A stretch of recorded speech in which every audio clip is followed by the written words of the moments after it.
Assembly, including the rules of debate, apply. Members enjoy the same powers and privileges that apply in a sitting of the National Assembly. Members should equally note that anything said in the virtual platform is deemed to have been said to the House and may be ruled upon. All members who have logged in shall be considered to be present and are requested to mute their microphones and only unmute when recognized to speak. This is because the mics are very sensitive and will pick up noise which might disturb the attention of another member. When recognized to speak, please unmute your microphone, and where connectivity permits, connect your video. Honorable members, a member may make use of the icons on the bar at the bottom of their screens, which has an option that allows a member to put up his or her hand to raise points of order. The Secretariat will assist in electing the chairperson to members requesting to speak. When using the virtual system, members are urged to refrain from or desist from unnecessary points of order or interjections. Lastly, honorable members, I wish to remind you that we are meeting in a mini-plenary session, and therefore any decision will be taken in a full plenary session of the Assembly. The first order of the day is the subject for discussion in the name of Honorable B P Mbinqo-Gigaba on creating a better future for children through human development and health provision. I now recognize the Honorable B P Mbinqo-Gigaba. Over to you, ma'am.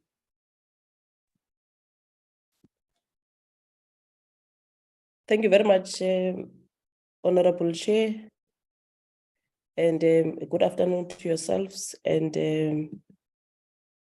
all the members that are on the visual platform. The transformation of our society and the advancement of socio-economic development to address challenges such as inequality, poverty, and unemployment requires a nation to build its human capital. Human development is a critical component of the attainment of global sustainable development goals and the Africa Agenda 2063. The National Development Plan on direct measures to attack poverty proposed the introduction of a nutrition program for pregnant women and young children and extend early childhood development services for children under 5 and the improvement of the quality of our education so that all children have at least 2 years of preschool education and all children in grade 3 can read and write. In his State of the Nation address, the President committed government to provide young children with a foundation to read for meaning and development and increase the ECD subsidy to reach more children in need. Statistics South Africa in 2018 reported that 43% of children aged 0 to 6 did not attend any education institution in 2018. Education is a critical instrument of advancing the human development of the nation. It is this reason that the ANC government has placed education as an apex priority to empower South Africans to be their own liberators and have the skills and capacity to participate in the mainstream economy. The debate that we are having today is critical under the theme of children and early learning as a defining phase for the cognitive development of children, for the better human development outcomes, and for the eradication of poverty. It is for this reason that the prominent leader of our struggle and the nation, Ubaba Nelson Mandela, donated half his salary to poor children.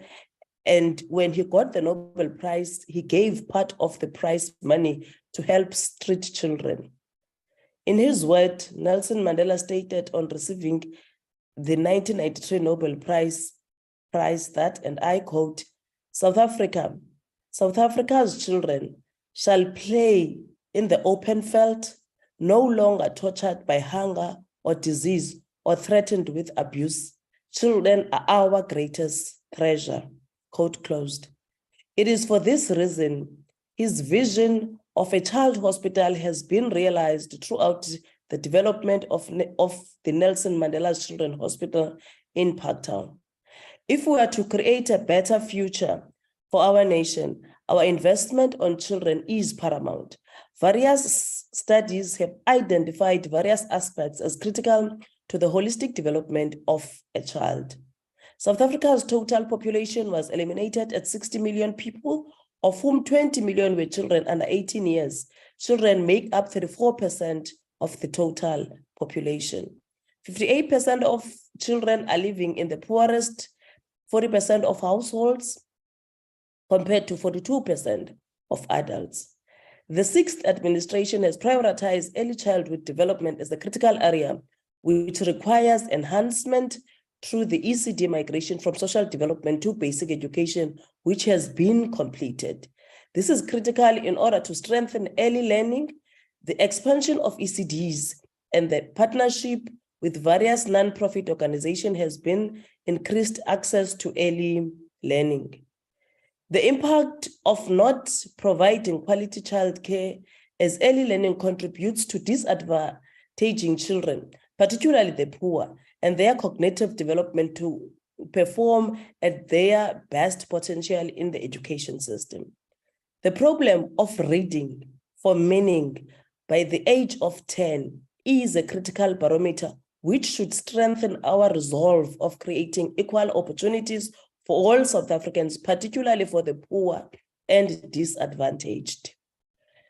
Reading is a priority of the medium-term strategic framework, signifying the prioritization of the sector and our children's development. The rate of child stunting at 1 of 4 children in South Africa should concern us all, because our children need all of us to protect their well-being through provisioning of nutritious food and a development environment. Children are vulnerable and require the care and protection by the community, and most importantly, the family. Children without care need government social assistance, and as a nation, we have cautioned children through various social support. This is a phase of life wherein we will build or harm the democratic government has chosen to build through expansion and developing a model for early learning. Various research studies have demonstrated the benefit of strengthening the development of children, particularly the first 5 years. Children require facilities to play and grow physically. Children require healthcare and educational learning for their cognitive and holistic development. Honorable Gigaba? Yes, ma'am. No, continue, which means it was my side. Progress has been made to first start the landscape through the Thrive by 5 program and the ECD census of 2021. This was critical to ensure that government interventions focuses on key gaps in the sector. The EASE 1.3 intervention focuses on key gaps in the sector, and the children between the age 4 and 5 in South Africa, plus minus 930,000, which is 72%, are in early learning. The study found that 84% of our ECDs provided breakfast and 94% provided lunch. Whilst 34% do not have access to an outdoor playground with suitable equipment and 56% have access to age-appropriate books for different ages. Only 33% of ECDs are subsidized by Department of Basic Education, while 67% are not subsidized. 43% of the ECDs are not registered with the Department of Basic Education. This is a problem our government is calling on society to support. The department has a program which has been advanced from Department of Social Development called the Mangasali campaign. It is critical that we have early learning centers to be registered to ensure sufficient support for the children in line with the president's call. This gap requires the focus of the nation, the communities, the families, the political organizations, civil societies, and religious organizations to join hands with stakeholders in the early learning childhood sector to ensure all children get the opportunity to free their potential. A significant milestone of the democratic government is the investment in closing the inequality gap of rural and urban schools. Despite the backlog of infrastructure, whether ablution facilities, sufficient classes, and sporting facilities, many of our schools in township and rural areas have most of the required facilities. In our communities, we have created spaces for children to play sports. Government infrastructure intervention has developed over 3,000 projects on water, electricity, and eradicating inappropriate structure. We provide nutritious food to over 9.6 million students. These are interventions of a caring government. Our societal threat remains the threat of safety of our children and the risk of child trafficking. Combating this requires law enforcement agencies working with the people to create the spaces for children and defeat the drug lords, which have begun to creep in our schools and our communities. For the ANC, this debate offers an opportunity to reflect on the status of children, the challenges confronting them, and the progress of the democratic government to heighten our focus. The debate should enable us as public representatives of the people to engage on how we accelerate the creation of a better future for our children. We are confident that the vision of the Department of Basic Education to transform early childhood development will yield positive education and societal outcomes. A future of equal opportunity for all our children. Thank you very much, Chairperson. Thank you, Honorable Member. Now I recognize Honorable A.M. Fanzay. Over to you, ma'am. I'm told it's your maiden speech. Thank you, Chairperson. Children learn better if they are not hungry or sick. Yet 12,582 children under the age of 5 died in public hospitals due to malnutrition over the last decade. This is the unfortunate reality that many children face under the rule of the uncaring ANC. While we understand that this is the responsibility of parents to ensure that children's basic needs are met, the reality, however, is that South Africa is a country of extreme socio-economic disparities that must be considered.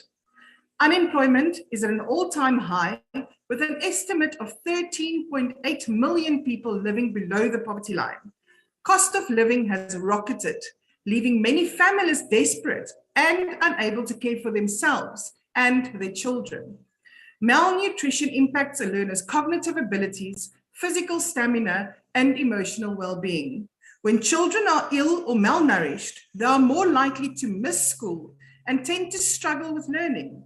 In the current environment, children cannot achieve their full potential. The National School Nutrition Program caters for 9 million children in South Africa. This gives these parents hope that their children would at least get 1 meal a day, as this is sometimes the only meal that they receive that day. The ANC government in KZN must hang their heads in shame that at that province, children did not even get this 1 meal a day. The uncaring ANC MEC of Basic Education, Mbali Fraser's head must roll. Yet the Premier has publicly stated that her job is safe. A decision by MEC Fraser to centralize the National School Nutrition Program has left children hungry under her watch. And does the ANC government learn anything from this tragedy? Of course not. They still seek to centralize functions through the Bella Bill, which will have a negative effect on the basic education system in South Africa, as was proven with the school nutrition failure. Investing in human development and healthcare is critical to creating a better future for children. Children who have access to quality healthcare and education from an early age are more likely to lead successful, healthy, and meaningful lives. The uncaring ANC government is failing both the education system as well as the healthcare system. Another area that contributes to human development is proper sanitation and clean water. Well, we already know that children are dying in pit toilets as government is not addressing this fast enough. 25% of schools still have unreliable water supply, and 22% still have pit toilets. 2,130 schools only have pit toilets. If we want to create a conducive environment where children will prosper and thrive in an educational setting, this needs to be addressed very fast. The false promises of the last 29 years will not cut it anymore. The ANC's abbreviation now directly translates into absolutely no consequences. There's absolutely no consequences for these ministers that is failing the poorest of poor people in South Africa. They live lavish lifestyles in state-paid mansions fitted with generators and the like, while the rest of the country suffers. These ministers also have absolutely no clue about what is happening to the people on the ground. Absolutely no consequences, absolutely no clue, and absolutely no care. This is what the ANC embodies.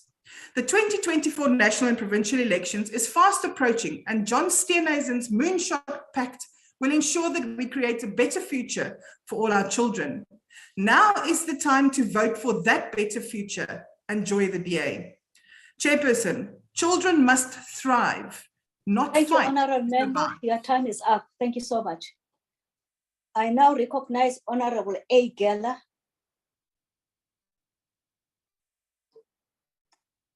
Honourable Geller.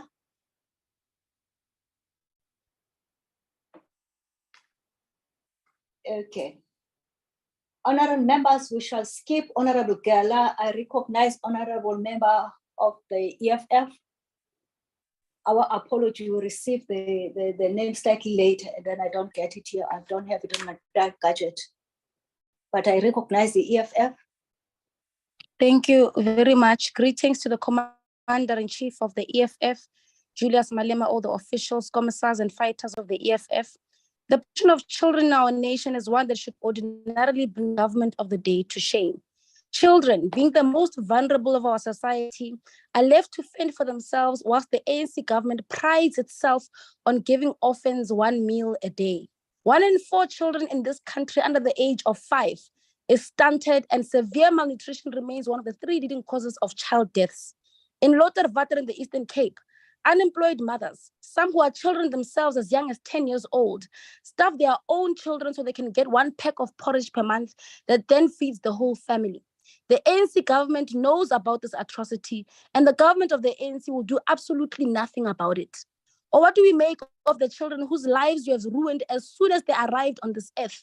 The hundreds of thousands of children who suffered hypoxia and negligence in your public hospitals upon birth and go on to live shattered lives and zero support from them and their mothers. Is it plausible that you are applauding yourselves for the past 30 years of governance, misleading your own ministers that they are doing a great job when a girl child in South Africa under your leadership is most likely to be raped than to be able to read for comprehension by the age of 10? Is it still ANC leads, ANC lives when children with disabilities like Esa Kenkonti dies in a fire at the age of 12 without ever having seen a classroom, despite us having begged ministers of basic education and social development to intervene a year prior to his unfortunate death? It is not possible to be the forces of change for children when you are the same government that steals money meant for their feeding schemes, when you harbor rapists and murderers in your highest echelons of power and responsibility, and have a president that can kill the very parents of those children in Marikana. Stop tenderizing feeding schemes. Permanently employ the women in the community to create, run, and utilize vegetable gardens for school children and for those in need. Early childhood development from the age of 3 should be compulsory, with tangible legal consequences against the state and its personnel for failing to ensure that every child in our society has an equal opportunity to have foundational intervention. Education does not start in grade R, even for your own great-grandchildren. Ensure that in every ECD facility, trained therapists and social workers are mandatory for deciphering the health and safety needs of vulnerable children. Eradicate waiting lists in clinics and hospitals of children awaiting surgeries and for children requiring referrals and consultations to specialists for diagnosis that is very crucial for their adequate placement in the education system. Build specialized schools for neurodivergent children and for children with disabilities in each and every district across the country that are well resourced. Abnormalize child homelessness. The first priority of every municipality should be to ensure that there is no child on the streets, regardless of whether they are succumbing to drug addiction or not. All crimes of abuse against children should be handled by a specialized court and concluded in no more than 6 months. In fact, all false rape cases, child rape cases that have been withdrawn must be reopened and thoroughly investigated, as children are prone to lie about who their perpetrators are out of fear and threats made by the rapists and child molesters. Paul Kennedy and Garrett Ackerman are an example of how crimes against children can be perpetrated by powerful people in our society who get away with treacherous crimes against children for decades on end. The ANC government is incapable of delivering development for the children of our nation. Our daily realities are testament to this reality. Only the EFF has the political willpower to protect the dignity and lives of our children. Only the EFF offers permanent solutions for the economic futures of the children of this country. Thank you very much. Thank you, Honorable Chifa. I now go back to Honorable A. I'm told she's back on the platform. Over to you, ma'am. Thank you very much, Honorable Chair. Honorable Chair, my apology is load shedding. Honorable House Chair, honorable members of the House, ministers and deputy ministers, good afternoon. Honorable House Chair, let me start by expressing my utmost appreciation for this opportunity to participate in this important debate. But let me also in particular thank my party, the ANC, for giving me this opportunity. Indeed, it is really an honor and a great privilege for me to present the ANC in this important debate. Honorable Chair, let me preface my speech with the following important quotations and steps from our late icon, the father of this nation, Utata Nelson Rolihlahla Mandela, regarding children's health, children's care. He made this profound statement in just his 100 days in the office as a democratic president of this country back in 1994. Madiba said this, I quote, Chair, our children are the rock which our future will be built, our greatest assets as a nation. They will be leaders of our society, our country, the creators of our national wealth, those who care for and protect our people, close quote. In 2013, Madiba also had this to say, I quote, any country, any society which does not care for its children is no nation at all, close quote.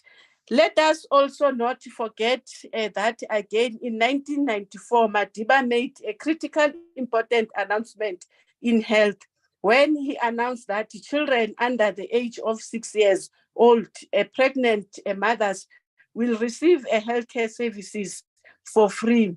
I don't know of any leaders in the world who have taken this bold, let alone the pre-1994 South Africa. Who can ever forget the establishment of the Nelson Mandela Children's Fund and the Nelson Mandela Children's Hospital?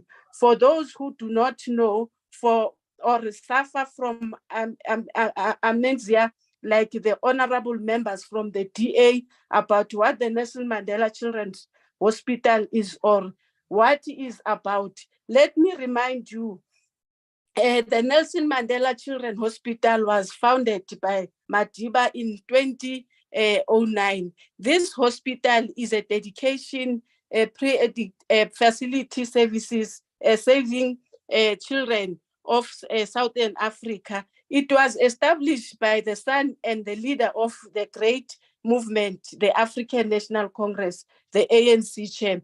In the ANC, we currently busy with the National Health Insurance Bill. Those objective is to provide a healthcare to all South Africans and all by by all we mean all people of South Africa, regardless of whether they can pay or not. But important for the nation to know that the opposition parties in this parliament, such as DA, the EFF and the Freedom Front Plus and other, the ACDP, are saying that the NHI will not happen in this country. In other words, they are saying that poor people, those who cannot pay for expensive private healthcare, must see for themselves. That is what they are saying. But the people of this country, led by the ANC, must not allow them to get away with such an human and incompassionate, irresponsible stand. The NHI must happen, and the NHI will happen. The children of this country will benefit a lot from the NHI. So please, DA and others, just allow our poor children and everyone to get access to healthcare through the NHI. Honorable House Chair, Honorable House Chair, I can go on and give many quotations here, including what the Constitution of the Republic of South Africa is saying about children. But let me rather now focus on my speech further. According to the World Health Organization, each year diseases that are preventable and treatable claim the lives of millions of children. The majority of these children coming from underprivileged socio-economic backgrounds and residing in a lower income countries. There are a number of cost-effective therapies that might greatly lower child mortality, but their use is largely lacking, especially in the nations where they are most required. Globally, approximately 2 million children and youth aged 5 to 24 years, 43% of whom adolescents perish in 2021, along with almost 5 million children under the age of 5, including 2.3 million newborns. This tragic, significant loss of life, majority of which was brought on by treatable and preventable conditions, serves as a sharp reminder of the urgent need to put a stop to the unnecessary deaths of children and teenagers. The majority of these deaths can be avoided with a widespread and significant treatment, including rather prenatal care, vaccines, nutritional supplements, and water and sanitation program. These, of course, made possible through required budget allocation focused on access to healthcare for children. Madiba said investing in children's health is sound economic decision for government to take, even if moral justification for such program are not always considered. The core economic benefits of ensuring that children are provided with needed health care services for better human development prospect is essentially that a healthier children later make up a healthier adult populations that can make meaningful contribution to the economy through various economic activities. In the South African context, significant progress has been made in ensuring that children survive, although much work remains to be done in this regard. The Department of Social Development, as be highlighted later in this debate, also play a critical role in dealing with the component of social wage and required contribution to ensuring that the future of our children and this nation is secured through the necessary state intervention of course, in the context of understanding our health and social development goals towards the attainment of the National Development Plan 2030.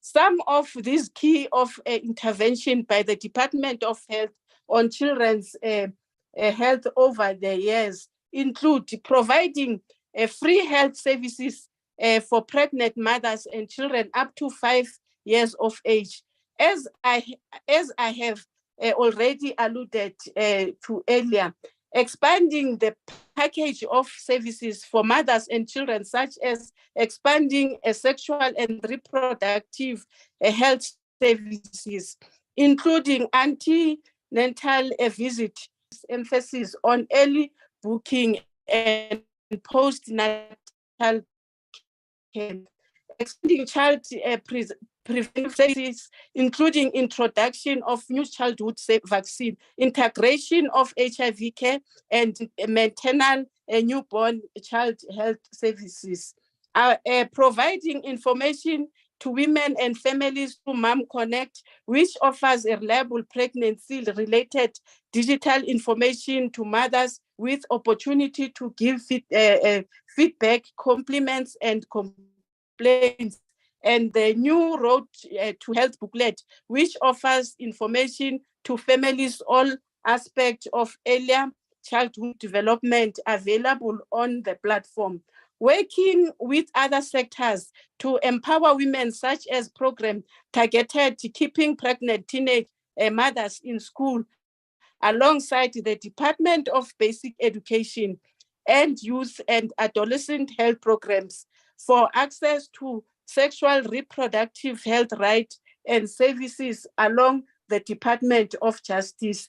These interventions have shaped a good legacy for the area of maternal children and women's health in South Africa. However, the challenges in this sector are complex and difficult to address.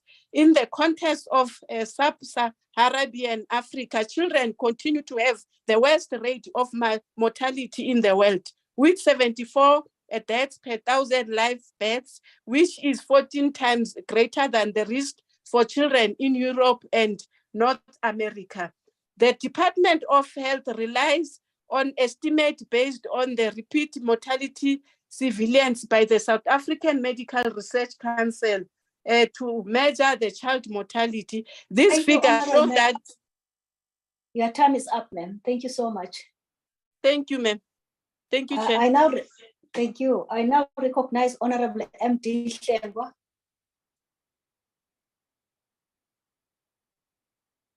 Honorable Hlengwa. Okay. Thank you, Chairperson.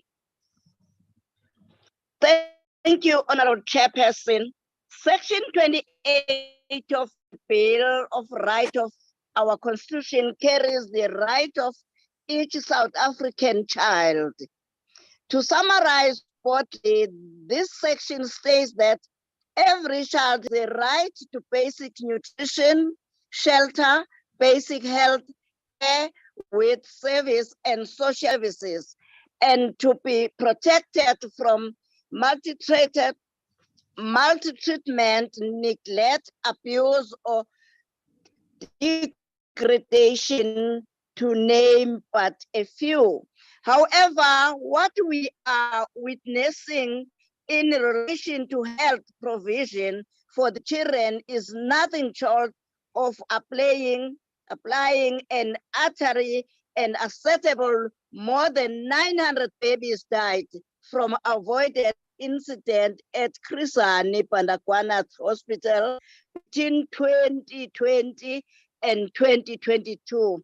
Furthermore, 1,443 babies were born with lack of oxygen during delivery, and the hospital maternity units, and more than 50 medical negligent claim, total 1 billion.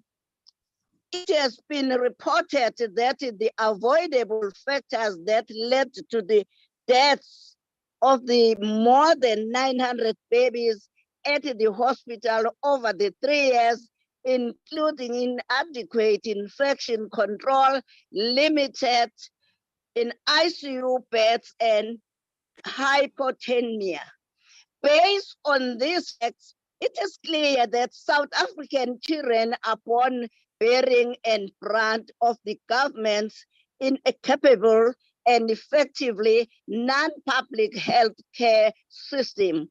Here we are debating how to create a better future for children, yet some of them do not even make it through the first few hours of life.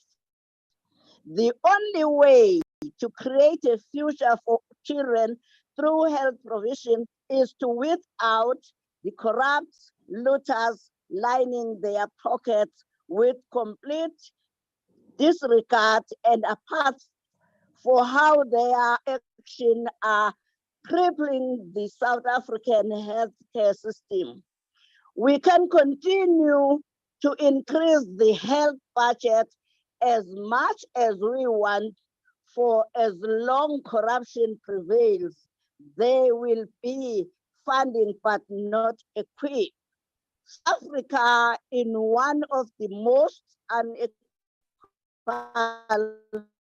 societies in the world, with children and adolescents facing different threats to their futures, which forms a breathing ground for mental health issues. Therefore, mental health support in schools should be responsible to a learner content's age and development stage. There should be a continuous of care covering the promotion of the position mental health, preventing of the mental health condition, and access to treatment and recovery services. Thank you very much, Honorable. Creating a better future for the action starts Thank by you, Honorable Member. Your time is up, ma'am. elimination. I thank you. Thank you. I now recognize Honorable P.A. van Staden. Over to you, sir. Honorable Chairperson, the most significant aspects of human development are education, a healthy life, and resources. It is also described as the process of enlarging people's freedoms and opportunities and improving their well-being. These are the most important aspects in human development. Maar hoe kan ons vir ons kinders in hierdie lande beter toekoms skep deur middel van menslike ontwikkeling en gesondheidsvoorsiening? En hoe kan ons hierdie toekoms skep as die regering bly vorendag kom met ANC beleidsstukke wat die toekoms van ons kinders in die wiele ry? Ek verwys spesifiek na die COVID-19 inperkings wat 'n geweldige stremming geplaas het op ons kinders se onderwys en opvoeding. Die sielkundige uitwerking en impak wat dit op hierdie land se kinders gehad het, asook die feit dat kinders nie voldoende toegang tot staatshospitale en voldoende gesondheidsorg gedurende hierdie tydperk gehad het nie, was enorm. Om nie eers te praat van miljoene arm kinders wat honger moes gaan slaap het, omrede hulle nie skool kon bywoon waar al daagliks deur middel van skoolvoedingsskemas gevoed word nie. Dit is maar enkele van die negatiewe uitwerkings wat die inperkings op kinders se welstand gehad het. Die omstrede onderwyswetsontwerp, die Bella-bil, is ook op die tafel. Die minister van basiese onderwys het dit van stapel gestuur en daarmee word beoog om onderwys te sentraliseer. Dit het sodoende tot gevolg dat kinders nie 'n keuse kan uitoefen oor die taal waarin hulle kan skool gaan nie, maar as te ware gedwing word om aan 'n ANC-beleid gebuk te gaan. Daar is regstellende aksie waar kinders nie medies kan gaan studeer nie, omdat sy of haar velkleur nie voldoen aan die standaarde van die regering se beleid nie, al het hy of sy die beste in 'n matriekjaar gevaar. Dan sit ons ook met die nasionale gesondheidsversekeringswetsontwerp, wat dit ten doel het om alle gesondheidsdienste in die land te nasionaliseer en sodoende tot gevolg gaan hê dat die openbare en private gesondheidsorgsektor so afgewater gaan word en alle mag in die hande van minister gaan plaas dat ons kinders nie al grondwetlike reg sal kan uitoefen om gesondheidsdienste van uitstaande gehalte te kan ontvang nie. In ons staatshospitale is dit duidelik dat hierdie reg al reeds ontneem word. Daar is onlangs berig dat 178.000 kinders die afgelope dekade tussen die ouderdom van 0 tot 5 jaar gesterf het weens matige en ernstige akute wanvoeding en weens longontsteking en diarree asook ander onnatuurlike oorsake. Weens die haglike toestande van ons staatshospitale loop alle pasiënte die risiko van infeksie in hierdie fasiliteite en dit is skrikwekkend. Met al hierin in ag geneem, ontstaan die vraag, hoe gaan ons 'n beter toekoms vir die land se kinders skep onder 'n ANC-regering? Ons sal nie kan nie. Ons kan dit slegs doen as die ANC nie meer aan die stuur van die land is nie. Wanneer die regering nie meer inmeng by kinders se grondwetlike reg om voldoende onderwys en gesondheidsdienste nie en rasdiskriminerende wette nie op wetboeke geplaas word wat kinders se lewens en toekomsdrome drasties en vernietig nie. Ons is besig om af te stuur op die kweek van 'n chaotiese samelewing. 'n Samelewing sonder waardes en respek vir ander. 'n Samelewing waar die regering nie hierdie waardes en respek toepas nie en landsburgers dood eenvoudig net dwing om 'n ondeurdagte beleidsrigtinge te aanvaar. 'n samelewing waar die regering geen leierskap toon nie, maar soos diktators optree. 'n Samelewing waar kinders geen positiewe toekoms meer kan betree nie en al haar drome vertrap word deur 'n selfsugtige regering wat net in sy belang optree.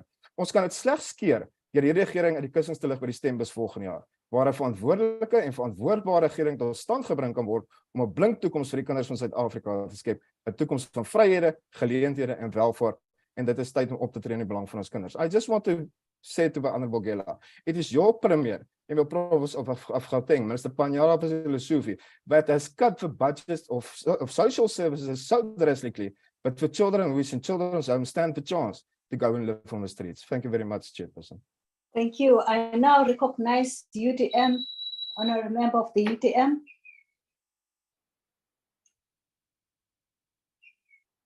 Honorable member ATM.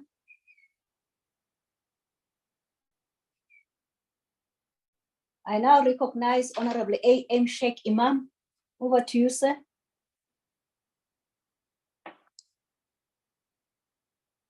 Okay. We shall proceed, honorable members. I recognize Honorable S.M. Jafta. Thank you, Honorable Chair. There are at least 4 questions we need to preface this discussion on. Children at the infancy and childhood development stages equipped with skills necessary to enter the primary and secondary schooling system. Is human development infused in our primary schooling system? Are children empowered to free their potential through modern and technical imparting of skills? And are children empowered to make health-wise decisions? These are important questions, Honorable Chair. We must confront them head on. The rate of teenage pregnancy and child-headed household is a nagging nightmare in our country. This has the potential to erode the natural development of children who are less resourceful and emotionally weak to stand for themselves. Honorable members, the extent of young children leaving the schooling system is a recipe for disaster. The state has therefore to look at grade 9 as the exit point. This proposal first appeared in our manifesto in 2019 and was later adopted by the Minister of Basic Education. The use of contraceptives must be hammered throughout so that girl children are empowered to independently make decisions concerning their reproductive rights. Part of freeing the potential of children is to involve them in sports. Recreational facilities in schools and outside the classroom must be commonplace in our communities. Honorable Chair, young children with the urge to invent technological devices must have access to training and funding. Social upliftment grants must be introduced, and young children must be taught on how to cultivate skills in agriculture, agro-processing, and so on. The human development of children also means exposing children to such basic things as drafting of contracts, constitutional law, and training on basic business skills. We therefore need a collaborative effort to free the potential of young children and contribute towards their development. I thank you. Thank you, Honorable Member. For fairness, I will call again Honorable UTM, Honorable ATM, Honorable NFP. I guess they're not here. Now I recognize Honorable DM Stock. Thank you very much, Honorable House Chairperson. The South African Constitution remains one of the key custodians of human rights, and in particular, children's rights in our country's democracy. The rights that are attributed to children are inscribed in Section 28, which gives children the right to a name, citizenship, and also some form of care. Children are, through this, afforded the right to food and shelter, protection from all forms of abuse, including also neglect to a particular extent. In South Africa, no child should work when underage or do work that would interfere with his or her educational development. South Africa was ranked in the SADC region as the country with the third lowest population below the age of 15 years, with approximately about 28.8% of its population being below the age of 15 in 2019. Compared to the BRICS countries, in 2019, South Africa had the highest percentage of youth below 15 years of age. Considering that today's debate focuses on looking through how we can foster a better future for children through human development and health provision, I will focus mostly around the need to prioritize both access and protection of the rights of the children for transformation and sustainable development. As a point of departure, it is important that we acknowledge that the situation of children, and mostly African children, remains critical due to the unique factors of the socio-economic, the cultural, traditional, and developmental circumstances. We also need to note that natural disasters, violence in some communities, the exploitation and hunger, and on account of the child's physical and mental immaturity. Some of these special needs children, which the children has, are actually linked to safeguards and care that are critical for the human transformation in creating a sustainable environment that children can properly grow. As a country, we are doing very well in strengthening the meaningful child participation. These are actually useful guidelines and framework for child participation.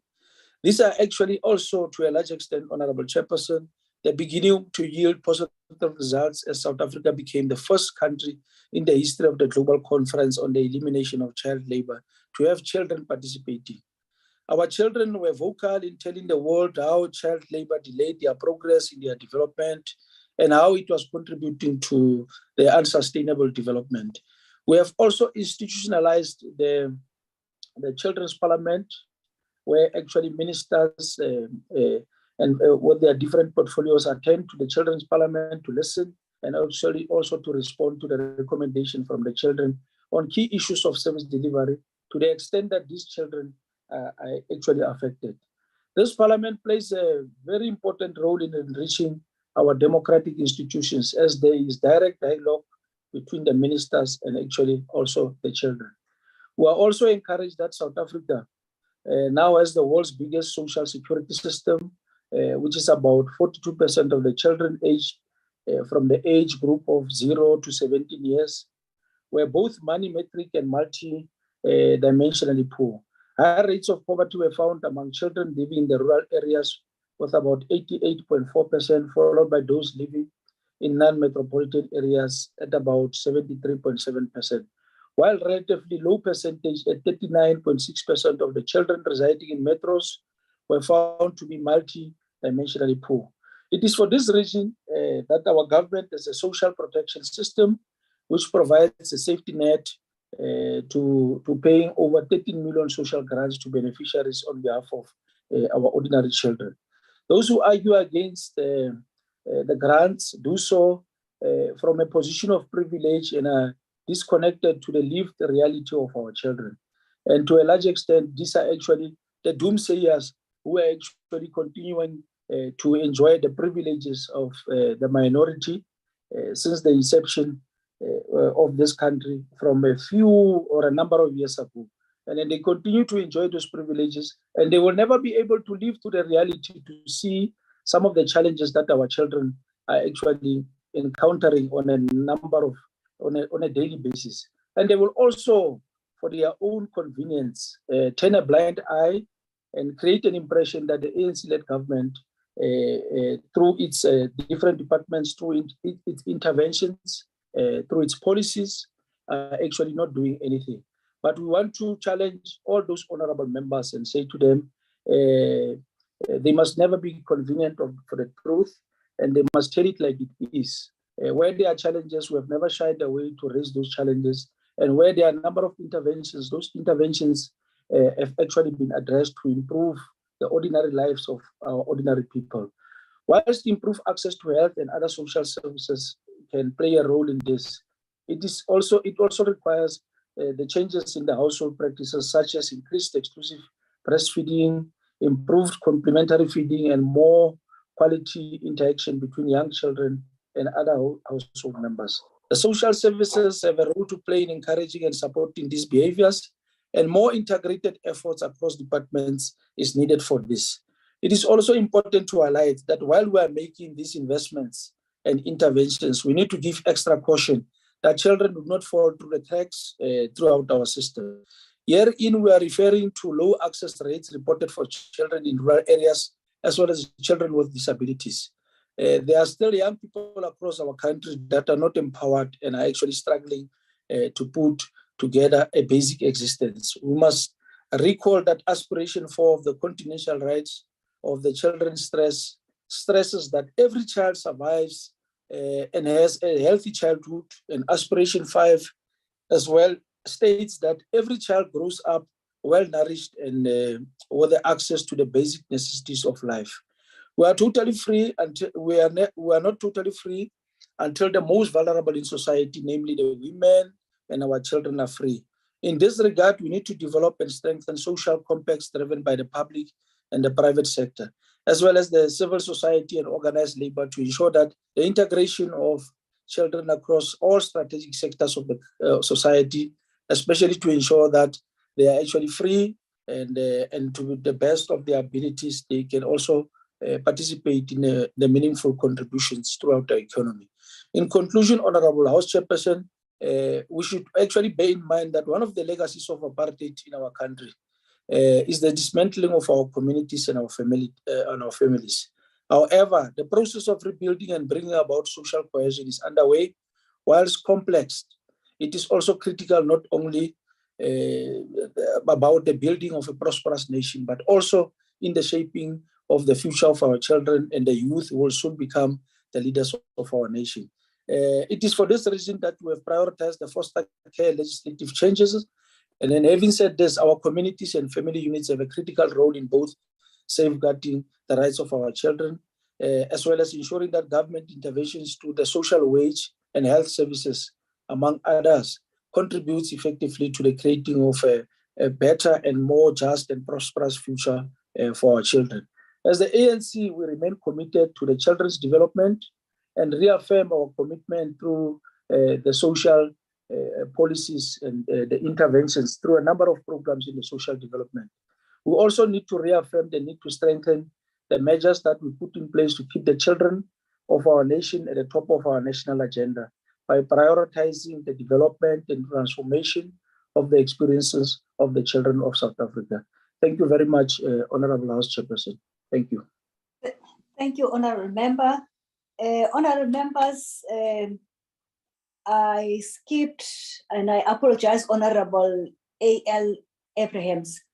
I now recognize you, Honorable A.L.A. Abrahams. Over to you, ma'am. Thank you, Chairperson. Families depend on state support to raise their children. Nurturing them into productive members of society is essential to building the capacity of the state. Through the Constitution and the Children's Act, the state has an obligation to protect and provide for children when families are unable to do so. Both family and state have a role and responsibility to create a better future for children, protecting them as we commemorate Child Protection Month. For example, the family has a responsibility to register the baby's birth. The state has a responsibility to provide a functioning home affairs system. The family is obliged by law to enroll their child in a school, and the state has a responsibility to provide vulnerable children with free schooling, meals, and quality education. If the family is unable to support the child, they must approach SASSA and complete the necessary forms for the child support grant, and the state has a responsibility to provide an efficient service and pay the grant. Functional families, health facilities, and education equals a better future. However, whether above are dysfunctional and fragile, with broken state services, the combination will fail children. Unfortunately, in South Africa, both the family and the state are compromised, failing the vulnerable children of this nation. And I'll give just two painful examples. Last year, an NGO came across an 8-year-old crystal meth addict from Eldorado Park, where the child's mother, who is a sex worker, indicated it was easier for her to buy him a bag of meth for 50 rand a day than feed him. Last week, a teenage mother from Mpego village was arrested for murdering her 2-year-old child and dumping his body in a pit toilet.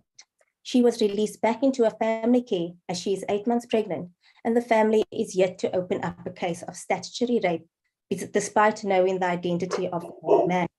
These are examples we are all too familiar with, but there is hope for our children. This hope is validated in the mass immigration to the DA-governed Western Cape, as many families seek a better life and future for their children. Parents have a higher chance of securing employment in the Western Cape and therefore able to provide for their families with independence and dignity.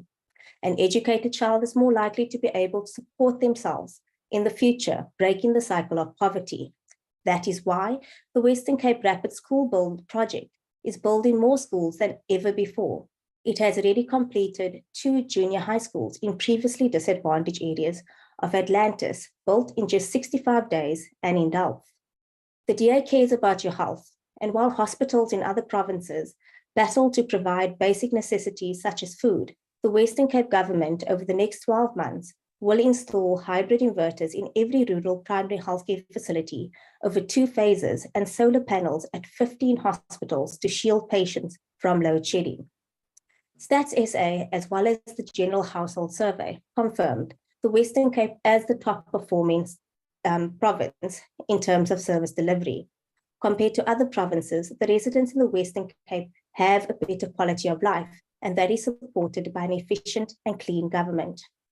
The DA has proven time and time again that where it governs, it is committed to improving people's lives through better service delivery, which is evident in the City of Cape Town's recently announced 3-year infrastructure budget, which is bigger than Joburg and Durban metros combined.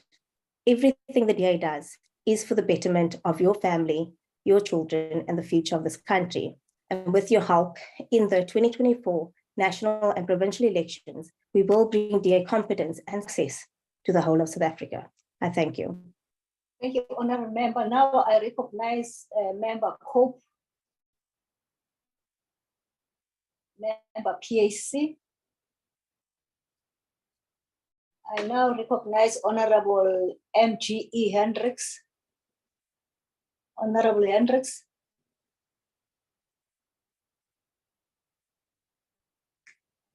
I now recognize Honourable B P Mbinqo-Gigaba. Over to you, sir.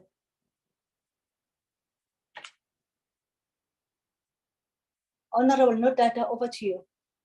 I'm here, Chair. I'm about to take it on. Am I audible, Chair? Yes, you are loud and clear. Thank you. Okay.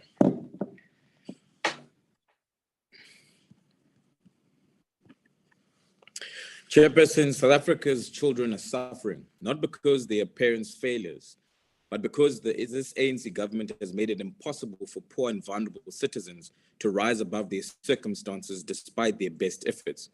So an ANC debate on creating a better future for children through human development and health provision is no doubt to sell hogwash. Fortunately, South Africans are not stupid and see through the 30 years of ANC oppression and lies that has failed to develop the children of this country, instead confining them to a life of poverty, hunger, and unemployment. The truth is always revealed, like when KZN failed to provide meals for millions of hungry learners as part of the National School Nutrition Program. In that province alone, more than 2.4 million learners are dependent on the program, perhaps the only guaranteed meal for many of those children. This was clearly not considered when the KZN Department of Basic Education decided to centralize the school nutrition program, a contract that is now being probed by the Special Investigating Unit. Should there be cadre deployment corruption with this tender, the DA will expect heads to roll. Honorable Mbinqo-Gigaba, Nelson Mandela's vision of children not being hungry has been betrayed by this ANC government. Developing young humans is about more than nutrition, though. It is also about the environment. And most of the country's learning environment is atrocious in our schools. In 2011, their CD program was launched to eradicate unsafe infrastructure by 2016. The SAFE was then launched to eradicate pit toilets by 2020. Yet there are still over 5,000 schools with pit toilets that are functional to date. Had the department kept the promises to eradicate these pit toilets and unsafe infrastructure in their deadlines, 4-year-old Langalam Vigi might still be alive today. That is why the day we're going to court to eradicate unsafe infrastructure in schools. Infrastructure is so trivial to this ANC government that the Eastern Cape and Mpumalanga had to return 412 million because they failed to spend their school infrastructure grants. Yet, on the other hand, the Western Cape government has, however, broken the mold with the Rapid School Build program, which Honorable Abrams referred to, building a school in 65 days. Yes, you heard me correctly, 65 days. Government must take the opportunity and learn from these successes that the Western Cape has achieved. How are learners expected to develop and learn when their schools are unsafe and undignified? 82% of our grade 4 children can't read for meaning.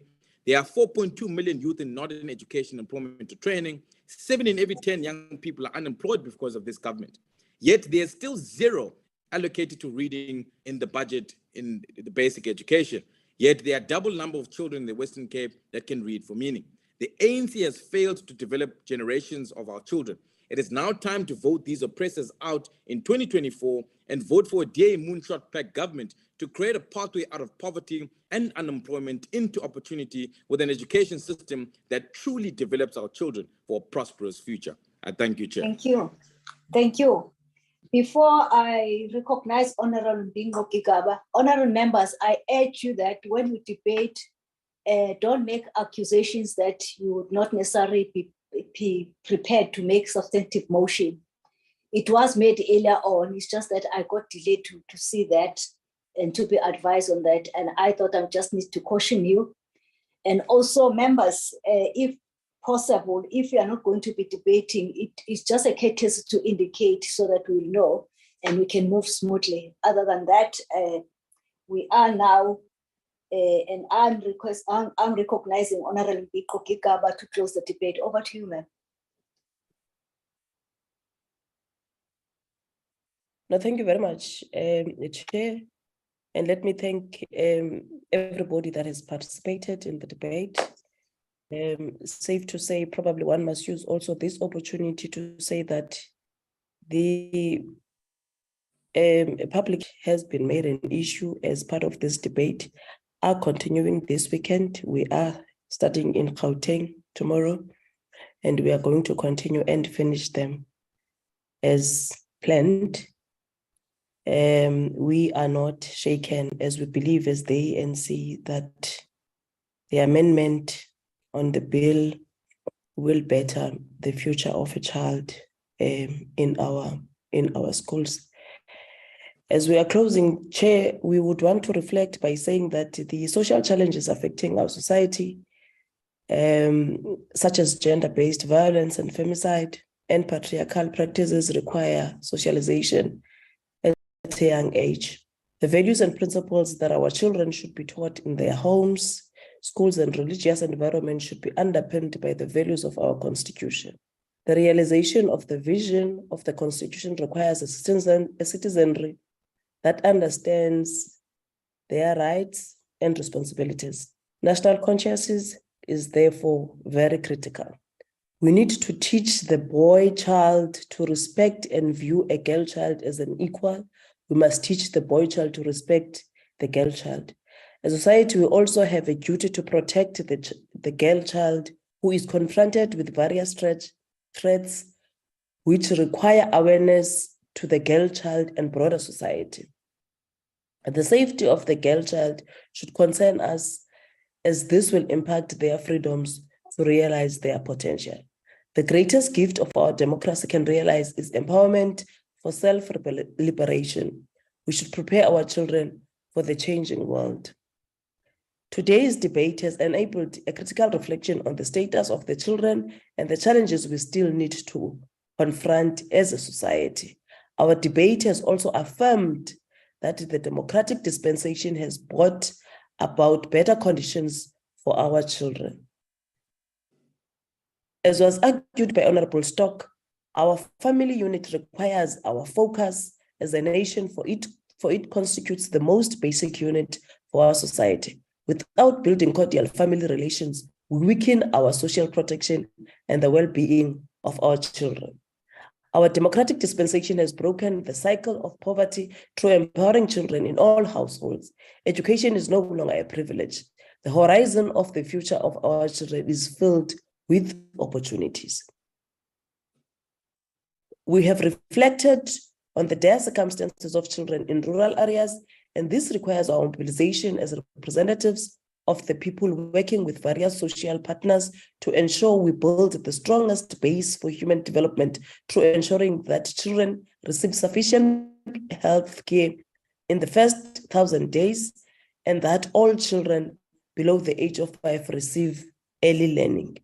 We must continue to strengthen the basic education system, which nationally 87.6% of children above the age of 5 attended primary or secondary schools. This also tells us that the tackling the program of dropouts is critical at a grade R level and between the grade 10 and 12.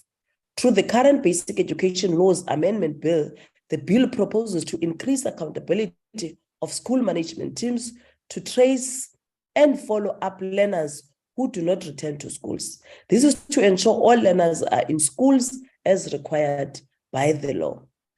As Honorable Gela has stated, that it is also the duty of women, young and old, to ensure they take appropriate prenatal care and ensure all preventive measures are taken to eradicate child mortality due to non-natural causes. Middle and adolescence age is another important phase in childhood, wherein children are exposed to various social ills such as drugs, which are peddled in all our communities, and alcohol, which is accessible to persons below the age of 18 despite prohibition by the law. During this phase of childhood, children are exposed to sexual activities which bring about risks of disease. For example, 1,300 adolescent girls and young women were infected with HIV in the country every week. This is a social matter which requires the nation. We must heighten our societal efforts to protect the girl child and children broadly. Our vision and plan as the ANC is to transform early childhood development in order to create an environment wherein our children succeeded and have equal opportunities. The Department of Basic Education is currently reviewing the institutional structure of ECD delivery to prepare children for the changing world of technology. The department has piloted coding and robotics in all provinces to ensure learners are ready for the world of artificial intelligence in the fourth revolution. With time, our children should learn technological skills at an early age to enhance. Our investment in infrastructure and eradicating inappropriate structure is on course and is on progress. As entailed in our Freedom Charter, we must open doors of learning, and we have done that. The other objective of the Freedom Charter is to create equal opportunities for all, and through our investment in children, we empower them for equal opportunities and not on the basis of race, class, or gender. As the African National Congress, we will continue to sustain the legacy of Nelson Mandela of placing children and educating in the center of our development and of transformation. Thank you very much, Chair. Thank you so much, honorable members. That concludes our debate, our first debate. Honorable House Chair Floric will take over to the second debate. Thank you very much. Thank you, Honorable Chairperson. We move on to the second debate that will take place. And I will now give an opportunity for the Honorable Mileham to move the motion as it appears on the order paper. The Honorable Mileham. Thank you, House Chairperson. Chairperson, there should be no doubt in the mind of anyone in this chamber that the single biggest threat to South Africa's economy, to the lives and livelihoods of our people, is no longer the COVID pandemic, but rather the ongoing inability of this government to ensure a stable, reliable supply of electricity. By now, we are all well aware of the causes of the problem: corruption, mismanagement, cadre deployment, policy incoherence, all of which would be much more manageable if Parliament was effective in its oversight function. Without electricity, our hospitals cannot function, our businesses cannot operate, and our homes cannot be lit or heated. It is therefore critical that we ensure that the Minister of Electricity is held to the highest standards of accountability and oversight. The importance of accountability and oversight cannot be overstated. It is what separates a functioning democracy from a failed state. It ensures that those in positions of power are held to account for their actions and that they are answerable to the people they serve. The Constitution of South Africa establishes a system of separation of powers, which means that the executive, legislative, and judicial branches of government operate independently of each other. It goes further to provide for accountability and oversight of the executive by the legislature. Indeed, it is of such importance that it is enshrined in our Constitution in sections 55, 56, and 92. Section 92 of the Constitution provides that cabinet members are accountable collectively and individually to Parliament for the exercise of their powers and the performance of their functions. Members of the executive, including the President, ministers, and deputy ministers, are all accountable to the National Assembly and its committees. The Constitution further provides for the establishment of parliamentary committees to exercise oversight over the executive. Section 55 of the Constitution stipulates that the National Assembly must provide for mechanisms to ensure that all organs of state, government departments, and members of the executive are accountable to it. Let me repeat that. Ensure that all organs of state, government departments, and members of the executive are accountable to it, and must maintain oversight of the executive, of the exercise of executive authority, including the implementation of legislation. But how do we do this? How do we ensure that the Minister of Electricity is held to account for his actions and decisions? How do we measure his performance against key milestones and objectives, especially as there's currently no parliamentary oversight over the presidency or members of cabinet serving in the president's office? The answer lies in the establishment of an ad hoc parliamentary committee. Such a committee would have the power, in terms of Section 56 of the Constitution, to summon the Minister of Electricity to appear before it and answer questions about his program of action. It would also have the power to call expert witnesses and other stakeholders to provide evidence and input. The committee would be tasked with ensuring that he is acting in the best interests of the country and its citizens. It would provide a forum for public participation for the people of South Africa to share their views and concerns about the electricity sector and the minister's performance or lack thereof. It is also worth noting that establishing an ad hoc parliamentary committee is not a new or radical concept. It has been used before in South Africa and in other democracies around the world to provide oversight and accountability of government officials. In fact, this parliament has had several such committees in the past, including the ad hoc committee into the SABC board, the ad hoc committee on the funding of political parties, and the ad hoc committee on amending Section 25 of the Constitution. It requires no additional research to implement because we've done it before. It is in effect no different from establishing a new portfolio committee, something we have done numerous times in the past. Most telling, however, is the Zondo Commission of Inquiry's final report on state capture, in which Chief Justice Zondo highlights the failures of Parliament in holding the executive accountable. That report called for urgent reforms to strengthen parliamentary oversight, enhance transparency and accountability, protect whistleblowers, and prevent conflicts of interest. The report urged Parliament to create a committee to oversee the presidency and to review its own rules and procedures to ensure effective oversight. This motion seeks to do exactly that, with specific reference to the Minister of Electricity. The findings of the Zondo Commission have shown that there were numerous instances where government officials acted outside the law and in their own self-interest. The President and his cabinet must be held accountable for these actions, and Parliament must play a crucial role in ensuring that this happens. As members of Parliament, we have a responsibility to carry out effective parliamentary oversight over the presidency and the executive.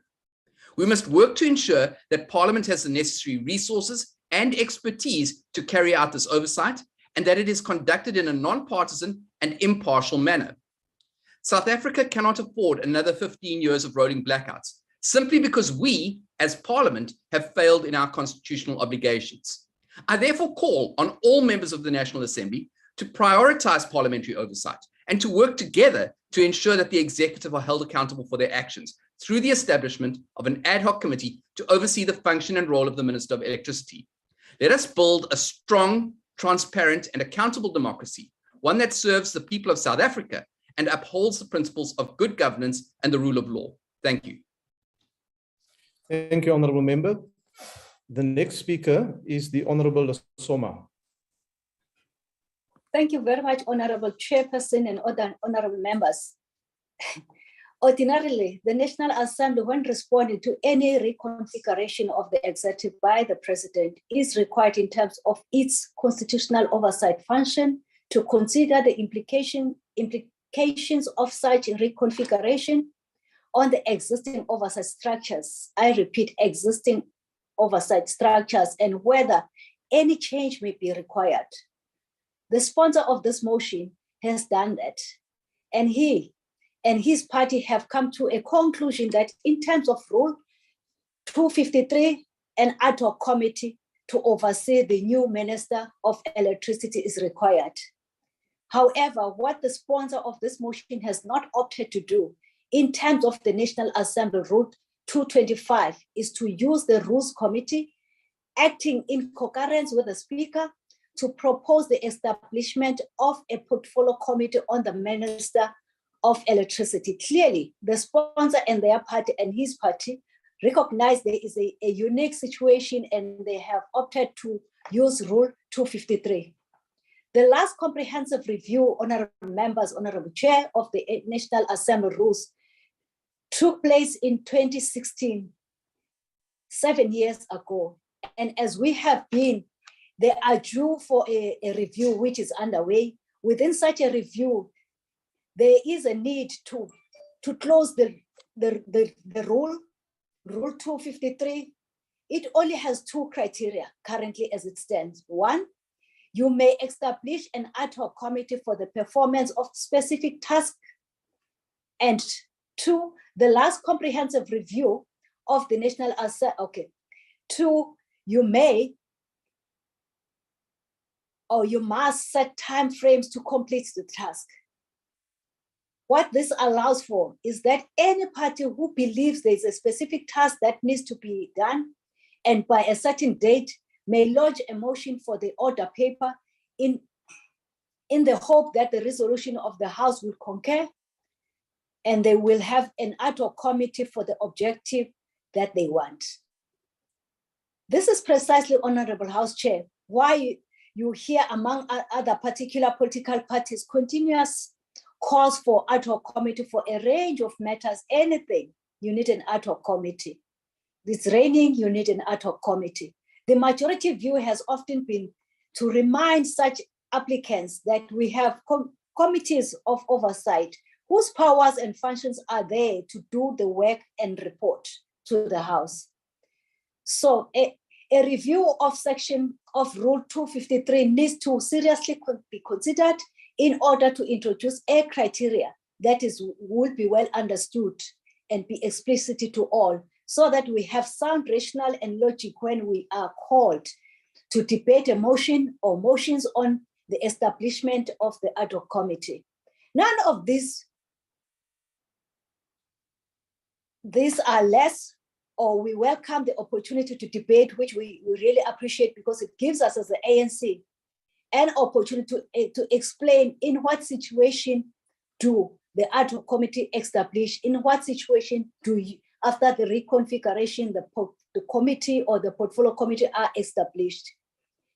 In applying rationale and logic to this motion, we need to ask ourselves the question, what is that the President had in mind on the 6th of March 2023, when he announced a Minister for Electricity? The announcement was made in the context that just over 1 year remains in the 6th term administration, and that the changes of the 6th March were not about overhauling the national executive, but rather to direct government more effectively towards the areas that require urgent and close and decisive action.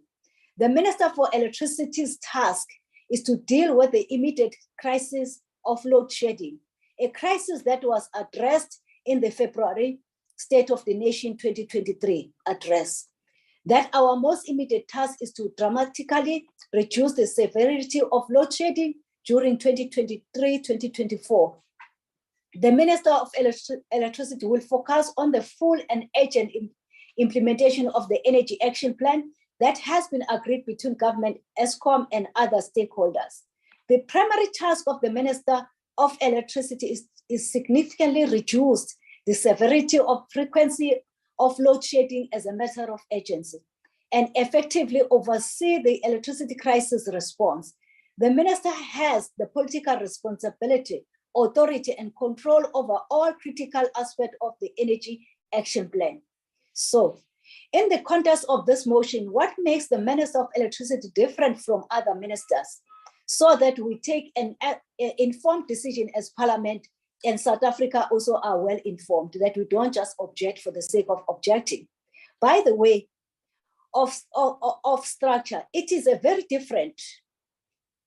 It has no department, unlike other ministries. It has no staff, unlike other departments. Instead, it makes use of personnel in the presidency who are part of the National Electricity Crisis Team. By the way, it doesn't have any budget.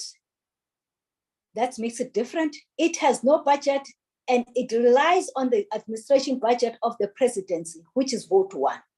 It does not have a strategic 5-year plan, but rather it is an immediate program over the next 2 years, or less than 2 years, very short term in nature, and I'm sure all of us will agree with that because the end of the term is next year.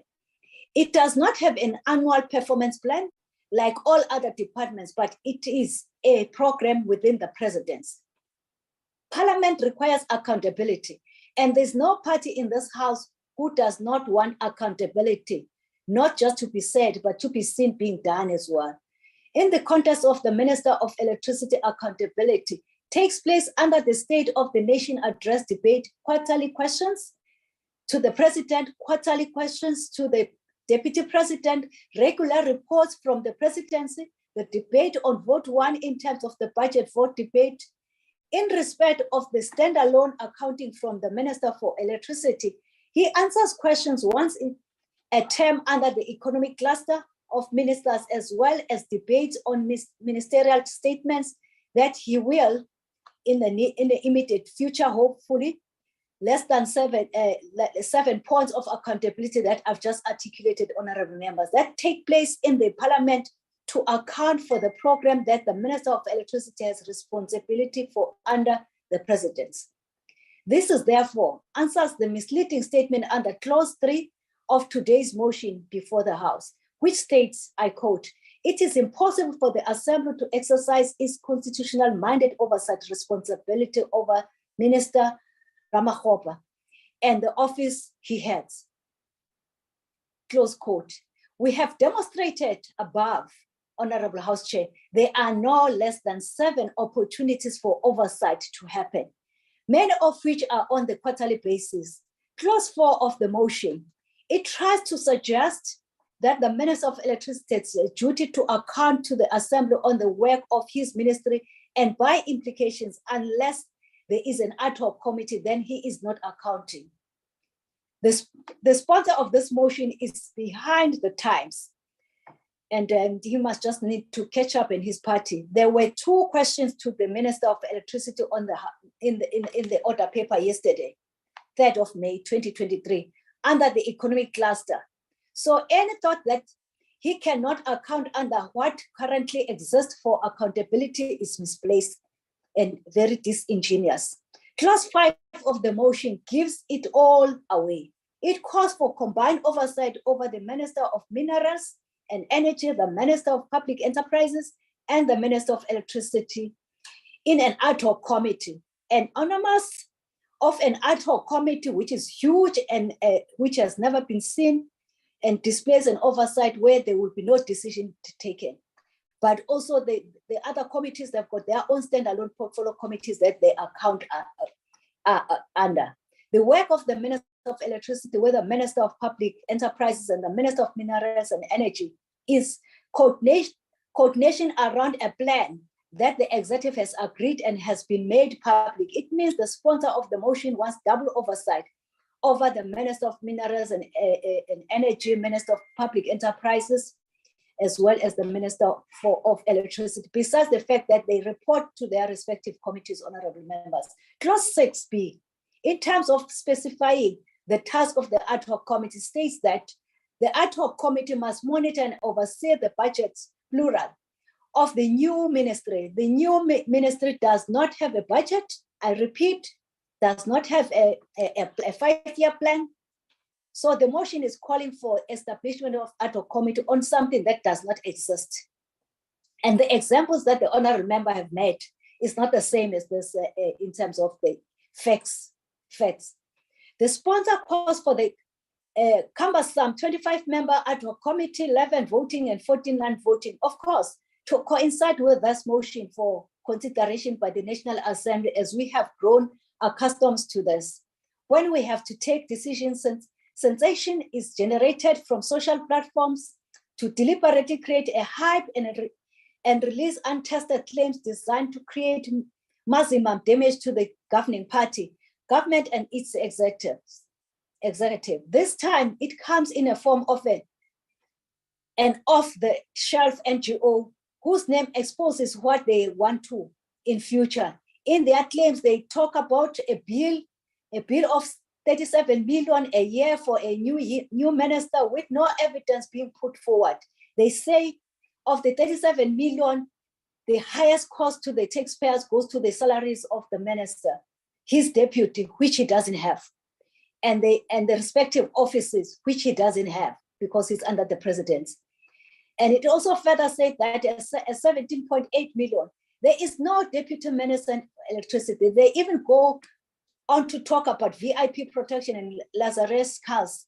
They go on to claim that the minister will get free water and electricity, which even honorable member spoke to, and put forward a financial figure for that, which scientifically is not substantiated. So it is just a coincidence that at the same time as the call for the ad hoc committee on the Minister of Electricity, we get such misleading information being circulated on the media. You know better, probably that just the light of the DA. The reality is that the responsibility of the state with regards to energy transmission outweighs that of the private sector. The ANC will not support the establishment of the ad hoc committee on the Minister of Electricity, as the case for it has not been made.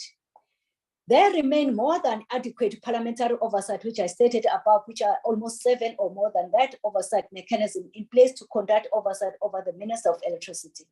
Honorable House Chair, instead, we should strengthen the existing structures for such oversight and ensure that this takes place on a regular basis. Duplication oversight is not helpful, and deviation away from the essence of ensuring systematic, well-known, workable, working systems of oversight are conducted.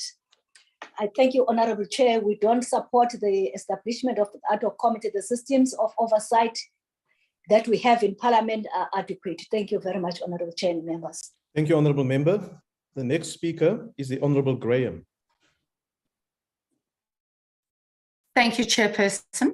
I don't need to tell you about load shedding and how it impacts our lives. I don't need to illustrate how, according to reports, 66% of township businesses have had to cut jobs due to load shedding, with more than 60% of these same businesses being unable to operate at all when power outages hit. The SA Reserve Bank has indicated that stage 3 to stage 6 power cuts are negatively impacting the economy by between 204 and 899 million rand per day, respectively. Large retailers like ShopRite are spending an additional 93 million rand on diesel per month in order to continue trading during load shedding. It is inevitable that these costs will be passed on to the already overburdened and cash-strapped consumers. And what about healthcare facilities, where it is alleged that healthcare workers are being forced to choose which patients to help because load shedding makes it impossible to help everyone, where vaccines are being stored in cooler boxes and generators are either failing or can only run certain pieces of equipment, leaving patients waiting hours for medical attention. I don't have to remind you, Chairperson, of the children trying to study for exams across the country, knowing that their only way out of poverty is through education, but being forced to lose precious learning time to hours of darkness.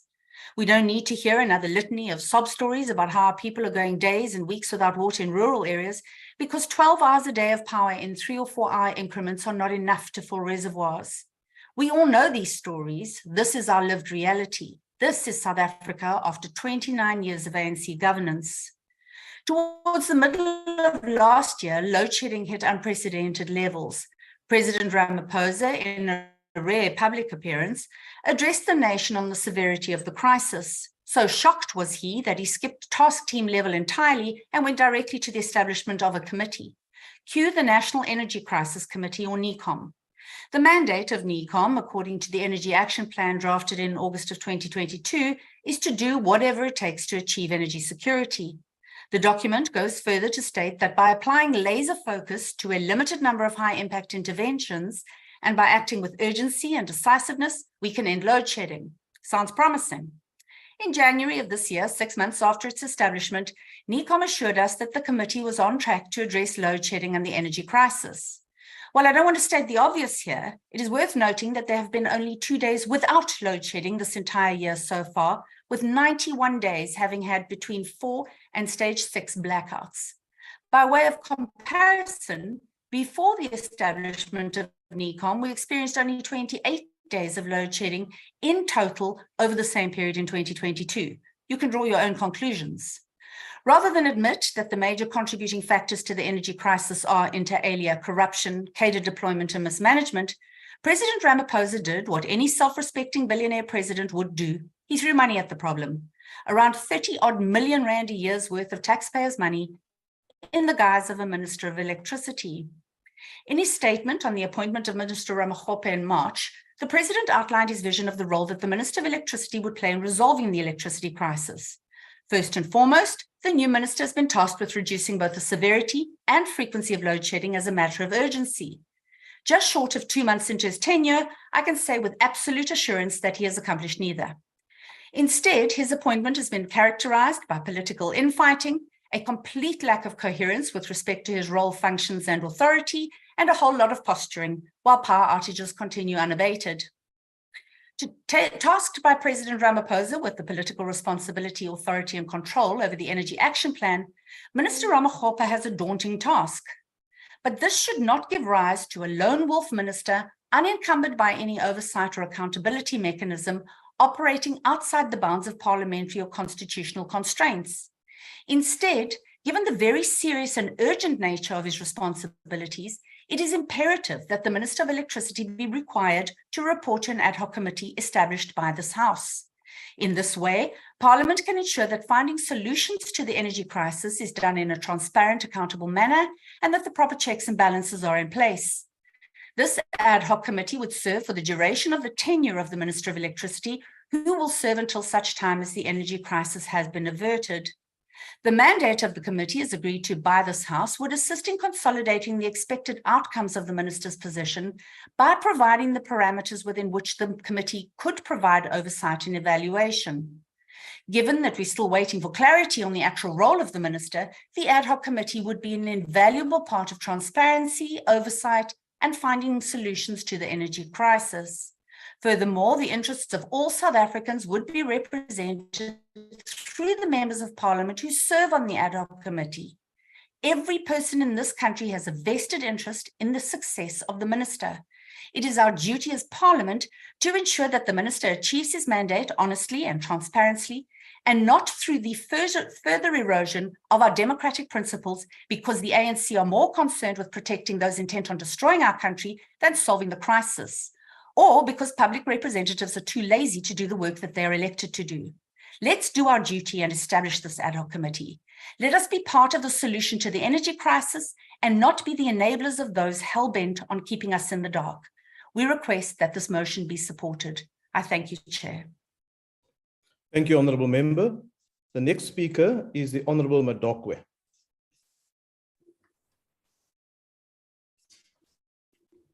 Thank you, House Chairperson.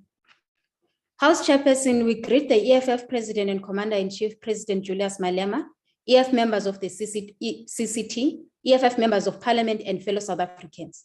Today, we stand before you to discuss the establishment of the Ad Hoc Committee under Rule 2351A. This committee is intended to exercise oversight over the newly appointed Minister of Electricity and the implementation of the Office of the Minister's Program.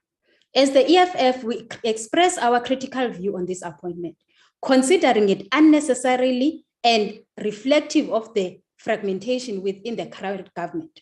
The creation of the Minister of Electricity position seems like an afterthought without any clear or coherent program. His tasks are created as they go. Today, we're told, for example, the minister is practically a minister of a special kind and will be there for roughly 2 years. Why establish an entire ministry than just to do oversight over the president's committee? The president of the ANC established numerous similarly redundant advisory committees, ministers and deputy ministers during his tenure. This ever-growing bureaucracy will soon resemble a cabinet on its own. This proliferation of positions has resulted in duplication and in some cases a breakdown in command within the cabinet itself. The ANC president's desire to transfer power to procure energy from IPPs to a led to a public battle with the Minister of Mineral Resources and Energy. The current state of affairs is characterized by confusion as ministers with overlapping roles offer contradictory statements on load shedding. We have always argued that solutions to the electricity crisis do not necessitate a new ministerial appointment. In his short tenure, the Minister of Electricity has demonstrated competence in traveling, photo shoots, and presentations in businesses organized pro-privatization events. Perhaps the president should consider reassigning the minister to a position in trade and industry, tourism, or any field that involves sales and pitching, instead of attempting to solve the complex energy problem that requires a more serious approach. The solutions to the energy crisis are evident, and they are often overlooked due to their inability to contribute to capital accumulation. These solutions include extending the life of coal power stations, building nuclear power plants through a build-operate transfer model, implementing ship-mounted floating power plants like power ships, investing in state-driven renewable power plants, such as solar panels on RDP houses with suitable battery storage capacity, and establishing a state-led green energy industry, reviewing the ridiculously expensive IPP contracts, and making publicly available all IPP contracts, including their terms and conditions. AEMFSC, the state-owned mining company, must be capacitated and given priority to provide Eskom with high quality and affordable coal, as opposed to just being a company that competes for tenders with Eskom. Establishing a highly skilled team of engineers to address the load shedding and conduct research on energy security and energy infrastructure planning for coming years, amongst others. While we support the establishment of the ad hoc committee, we firmly believe that Parliament must focus on creating more substantive mechanisms to hold the President, ministers of the presidency, advisory committees, and envoys accountable. Let us concentrate our efforts on practical solutions and efficient governance, rather than adding unnecessary layers of bureaucracy. We have also observed how one of the reasons why the energy crisis in South Africa is far from over is because of these numerous layers of bureaucracy and the allocation of Eskom-related responsibilities and functionaries to different ministries. The constant tug of war between the Minister of Public Enterprise and the Minister of Mineral Resources and Energy has created more problems than solutions for Eskom. And the appointment of a Minister of Electricity has made the situation even worse. There are now 3 ministers vying for control of Eskom over bringing stability over the entity, up from the previous 2. The EFF reiterates its position that the issues with South Africa's electricity supply are caused by those who want to destroy Eskom so they can generate electricity privately for their own rapacious capitalist interests. That the Minister of Electricity is just a dancing puppet used to hastily carry out this agenda, and that for as long as we have the current president in South Africa, we will move from stage 4 to 6 to 10 until we allow the mutilation and private acquisition of Eskom. Furthermore, the EFF acknowledges the proposed ad hoc committee's role will be fundamental in these trying times, but further calls for the oversight over the entire presidency, which has been creating committees, councils, and ministers that do not account to this parliament, but rather to a lawless president who is a law unto himself. In conclusion, Sisacho Nangoku, he must resign. Thank you, Chairperson. you, Honorable Member. The next speaker is Honorable Nkosi Buthelezi. Thank you very much, Honorable House Chair. Transparency and accountability are the core values enshrined in the public administration section of our Constitution.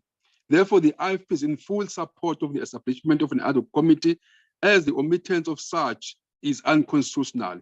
However, these oversight mechanisms have been rendered useless by the ruling party, as it often evidences that committees will exercise their oversight and provide recommendations that remain only on the pages where they are written. While we optimistically call for an oversight committee, the harsh reality, Honorable Chair, is that currently government treats these committees like a tick box exercise. It's not surprising, Honorable Chair, that the ANC is opposed to this committee because it's totally against transparency and accountability. Proof to this is that the same ANC muzzled the establishment of an ad hoc committee aimed at uncovering the wrongdoings in the same entity ESCOM, typical for a party led by compromised leaders with zero sense of self-contradiction.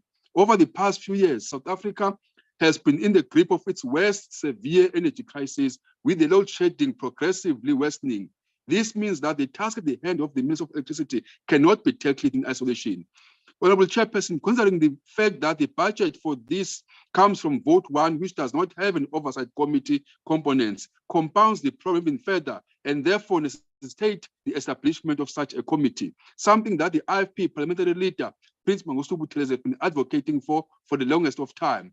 Honorable Chair, considering the character of the ANC and what Honorable Soma just argued now, the IFP only hopes that the minister will be guided by his integrity and honesty as he conducts his work, because his party, the ANC, has caused complete distrust when it comes to oversight, accountability, and transparency. So what becomes the most important thing to do is to get rid of the evil that is ruining our country, which is the ruling party. Let us not forget, Honorable Chair, that just recently, the same ANC was trying to exempt ESCOM from complying with all laws and legislations designed to prevent fraud, corruption, and thievery.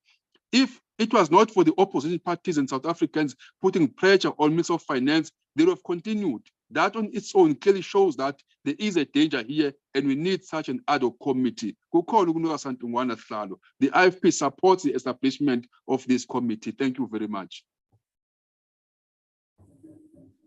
Thank you, Honorable Member. The next speaker is the Honorable Boshoff.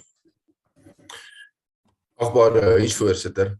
It is told that the British monarch of the 17th century, Elizabeth I, proudly declared that she took a bath twice a year, whether she needed it or not. I won't vouch for the truth of the story. What I do know, however, is that South Africa sometimes gets a new minister in the presidency, whether we need it or not. Today, we even heard from Honorable Lesoma that the ministry does not exist, only the minister, or something like that. It is not that we regard electricity as unimportant. We even believe that the incumbent, Dr. Ramokgopa, can perform better than he did as mayor of Tshwane, where he became famous for a smart meter contract which was later overturned by a court of law. We understand that the Honorable President is not one for rash decisions, and that if he can refrain from making one altogether, he finds it even better. Ministers in the presidency can really assist in this regard. It is also a space in which one can truly keep your friends near and your enemies nearer. So, laat niemand beweer dat die VF Plus sonder begrip vir die aanstelling van 'n minister in die presidentsie vir elektrisiteit is nie. Ons dink nie dis 'n slim plan nie, maar ons verstaan. Nogtans staan die noodsaak tot deeglike oorsig. Een kommentator het opgemerk, die parlement is wel deesdae die regering se skoothond plek van 'n waghond, maar is beter as geen hond. Ons praat vandag oor 'n voorgestelde ad hoc komitee. 'n Vaste portefeulje komitee oor die presidentsie is natuurlik, soos die VF+ en ander oppositiepartye al herhaaldelik genoem het, noodsaaklik.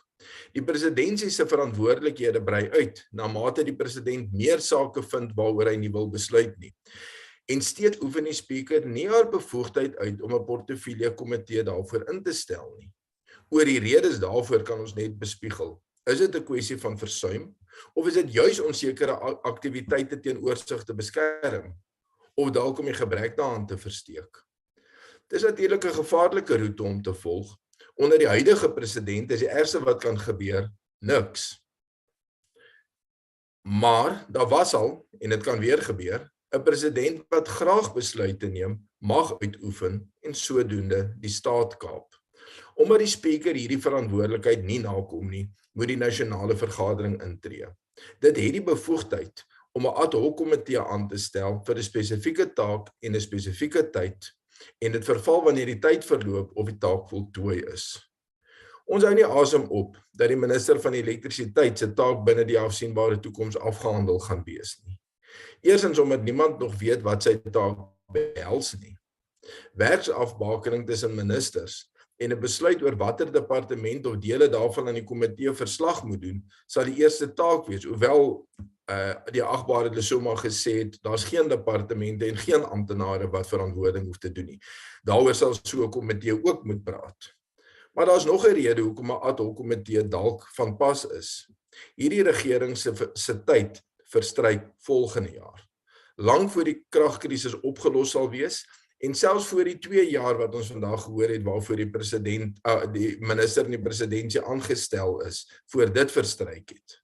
Wanneer 'n veelparty koalisie regering dan oorneem, sal hierdie pos afgeskaf word en dan sal die behoefte verval. Ek dank u. Thank you, Honourable Member. I'm informed that the Honourable Jafta is not on the virtual platform, so I'll proceed to the next speaker, the Honourable Sheikh Imam. Thank you very much, Chairperson. Yeah, Chairperson, allow me to start off by saying, I don't think the question that should be asked whether we need an ad hoc committee to conduct oversight, but the question should rather be, was it absolutely necessary to now have a Minister of Electricity? Now, given the severity of the problem, obviously I would imagine that the President took into consideration that despite having 2 ministers that, of course, this will fall under, he realized they did not have the capacity to deal with this problem. And as such, because of the serious challenges the energy crisis poses to South African businesses and employment and things in the country, he felt that it was necessary. Perhaps the question is, should he not have rather put a committee chaired by somebody rather than a minister? Because there's no doubt about it, there will be cost implication. But if I was many of my colleagues, I would worry about many other things. The conflicting statements that come from the Minister of Electricity and that from Minister Mantashe, the issue of coal versus renewable. We were told that, of course, we want to move to renewable because of the high levels of emissions and pollution and things of that nature and the environmental impact that it will have. But yet there is talk now by the Minister of Electricity, let's privatize those coal mines, the very same ones. So it means that it does cause an impact to the environment when it's in public hands, but when it's in private hands, it seems like there's no emissions. I don't know where that comes from. But on the other hand, yesterday, the Minister of Energy, Minister Mantashe said, Komati should not have been decommissioned or shut down. It was premature because it could provide a lot more than the renewable energy for which we wanted it. Perhaps those are some of the things I think we should take. And I think more importantly, is there hasn't been much that has come forward from the new Minister of Electricity, other than I think he's done a tour of all these power stations, highlighted a few of the challenges. But other than that, I don't see the urgency, Chairperson, in this thing. The urgency in order to deal with the crisis that we face as far as the energy is a problem we are facing within the country. So, we feel generally that it is not necessary. It's a waste of taxpayers' money to have a Minister of Electricity. I think my time is up, Chairperson. No, the NFP believes it is not necessary to have this ad hoc committee. Once again, it will be a waste of taxpayers. And lastly, I think there is some measures in place to have an oversight over the presidency, something that was discussed the other day. Perhaps that will solve the problem. Thank you, Chairperson. Thank you, Honourable Sheikh Imam. It's quite unusual for you to say yourself, your time is up. You had a few seconds left, but thank you for your vigilance. The next speaker is the Honourable Kachalia.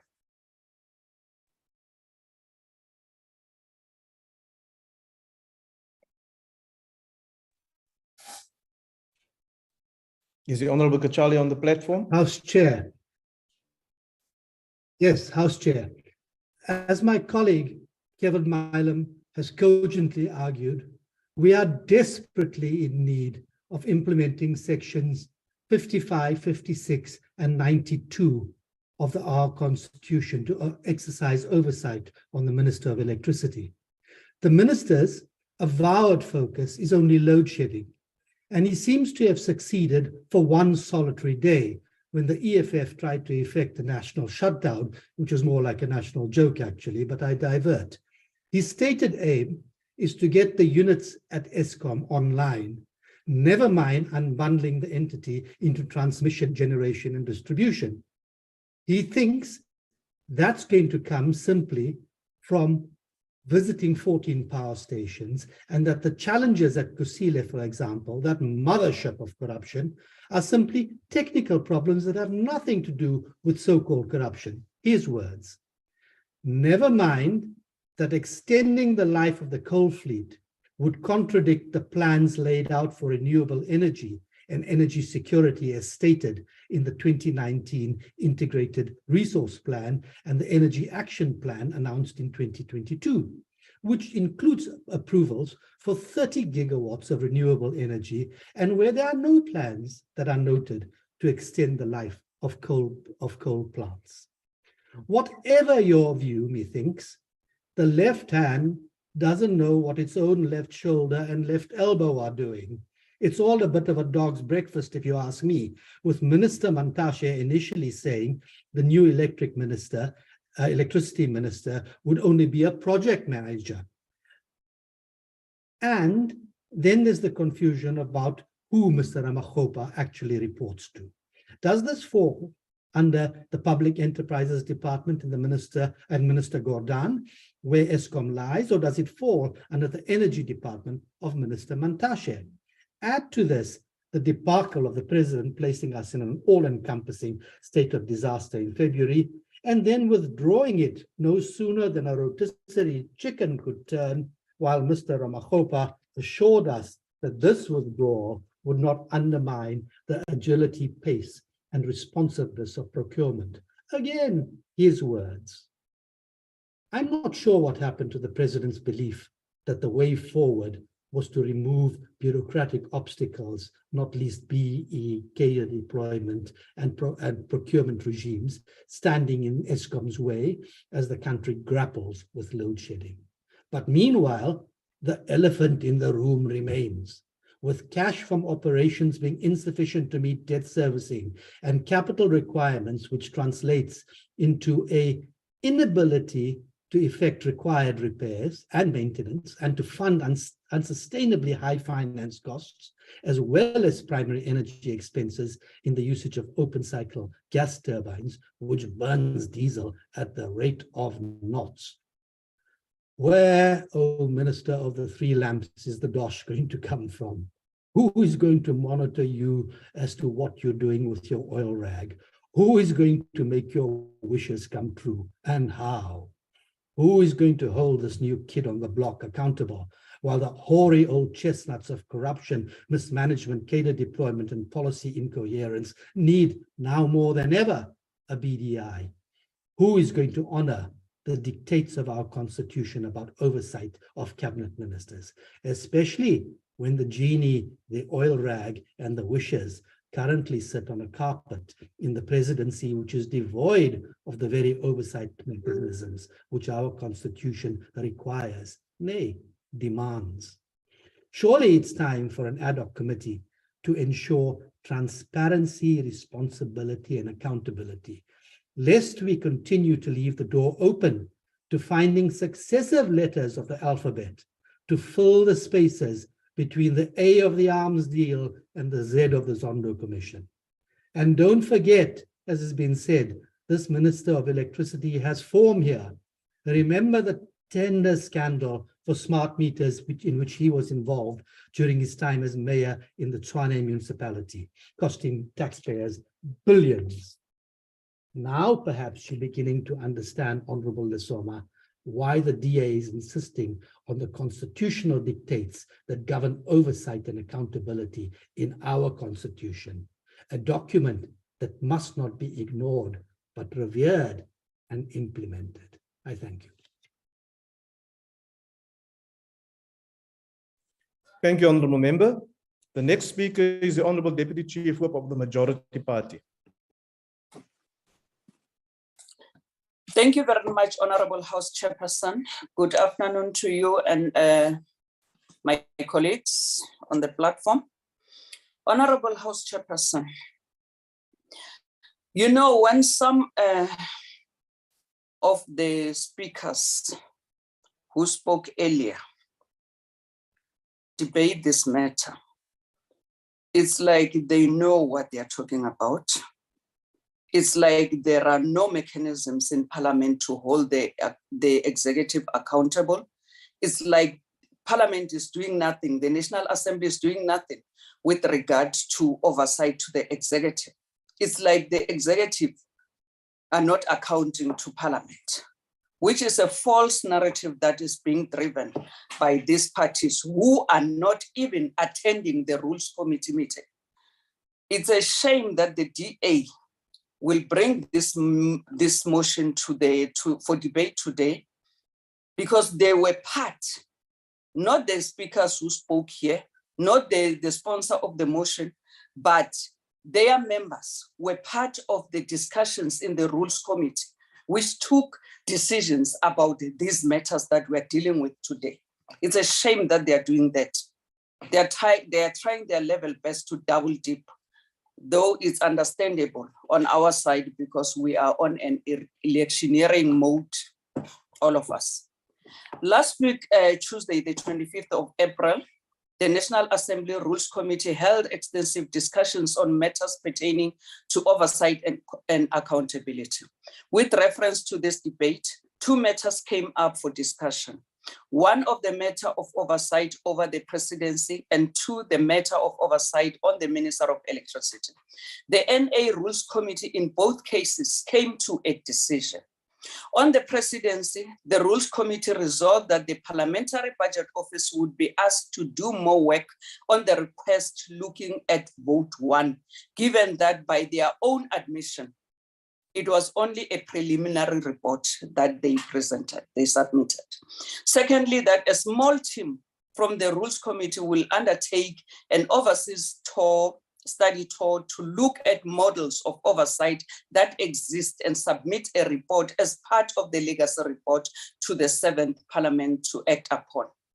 Thirdly, that more time needs to be given and more research to be undertaken before any decision could be arrived at. On the Minister of Electricity, the decision of the Rules Committee was that no portfolio committee to be established, as it is not a department and does not have a budget, but it's a dedicated program within the presidency. That the minister would fully account under the oversight mechanisms that currently exist, and in this regard, in terms of questions to the executive, would be treated as a stand-alone minister reporting under the economic cluster questions. Those were the decisions of the Rules Committee. And so we are back today, just over a week later, discussing the same matter because the NA rules do not prohibit the matter to be re-raised through another rule. In this case, Rule 253, which deals with the establishment of the ad hoc committees. Chairperson, in a space, Honorable House Chairperson, in the space of the last 7 days, the IFP has on 2 occasions correctly raised the point. Honorable Member, Honorable Mileham has indicated that he wants to be heard. Honorable Mileham. Chairperson, the decision of the Rules Committee is in breach of the rule of anticipation, Chair, given that this item was on the order paper from several weeks ago. So any decision by the Rules Committee or reference to a decision of the Rules Committee would be in breach of the rule of anticipation. No, Honorable Member, the rule, you're not interpreting the rule of anticipation correctly, because the Rules Committee that is convened by the Speaker has agenda items where subcommittees report. And I'm aware that the Subcommittee on Rules have done extensive work on this matter before it goes to the Rules Committee. So the rule of anticipation doesn't apply. Please proceed, Honorable Tlakude. Thank you very much, Honorable House Chairperson. In the space of the last 7 days, the IFP has on 2 occasions correctly raised the point in different plenary sessions that we need to relook the NA rules as they seem to have lacuna on matters of importance before the House. The same applies to this motion for debate. The committee that has authority over the rules of the National Assembly is the Rules Committee. If the Rules Committee has resolved on a matter, it means that parties in the Rules Committee have applied their minds and made a determination for the rules for the National Assembly. Surely it cannot therefore be correct that a party who was part of such a determination can then use the rule, another rule of the National Assembly, and revisit a decision of the Rules Committee outside the Rules Committee itself. To do so is just undermining the authority of the Rules Committee, which is chaired by the Speaker. However, because we have not, under Rule 193, the functions and the powers of the National Assembly Committee determine that the decisions of the Rules Committee are binding and that no other rule can be used to undermine the decisions of the Rules Committee. We have the case of this motion for debate today, which seeks to have a recommendation on this motion taken to a future plenary of the National Assembly to establish an ad hoc committee of oversight over the Minister of Electricity. This is exactly what the Rules Committee did not agree to do, but because of a lacuna in the rules, it gets exploited because of the desires of a particular party. Honorable Chairperson, House Chairperson, we need under Rule 193 to introduce a new subclause which indicates decisions are binding and can only be revisited in a meeting of the Rules Committee. Otherwise, it just makes a mockery of the decisions that we take and allows those who didn't like the decision to undermine it through the use of another rule, in this case, Rule 253. I would agree with Honorable Lisoma. This is a consequence of allowing 7 years to pass without comprehensively reviewing the rules. Even the very rule we are using today in the debate, Rule 253, does not even have criteria setting out a threshold to meet to establish an ad hoc committee. The criteria that are there are so broad that any party at any time they believe there is a specific task to be performed will call for an establishment of the ad hoc committee.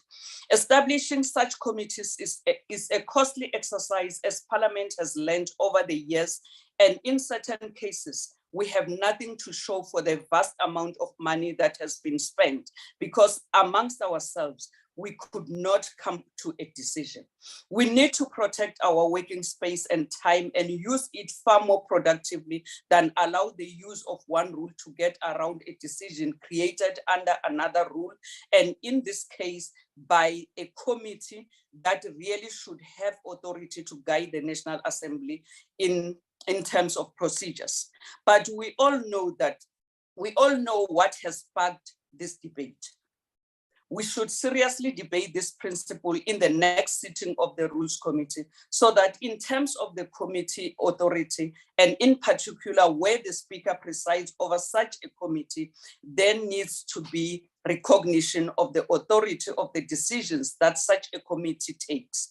We should debate this, because tomorrow it will be another issue that will be raised, and we will move backwards and forwards based on self and individual party interest instead of the collective interest of the Assembly. This then raises another matter, that of the philosophy of accountability as contained in the oversight structures of the National Assembly for accountability versus the narrative of non-accountability that gets driven by political parties and others in the society. The narrative that the executive are not accountable and that we need legislation and regulatory measures to enforce this really reflects lack of appreciation of the totality of what exists by way of oversight model of Parliament, to which the ANC has added systematic oversight.